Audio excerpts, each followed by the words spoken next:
High, সবাই কেমন আছো? তো 22শে মার্চ আমার জীবনে ভালো একটা দিন, তাই তোমাদের কাছে শেয়ার করতে চলে এলাম।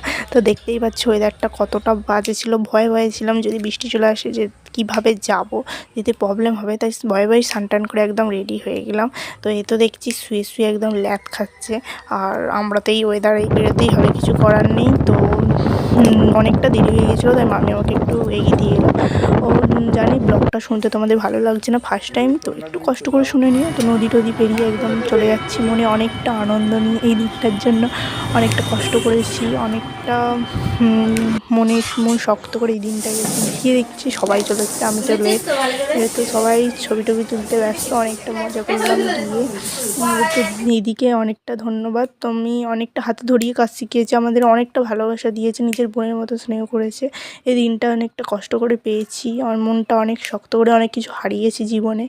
তো এদেরকে এরাও মানে একটা ভালোবাসা, আমরা ক্লাস করতাম অনেক, তোদেরকে অনেক মিস করবো। তোমরা ভালোবাসা দিও যাতে আরও এগিয়ে যেতে পারি।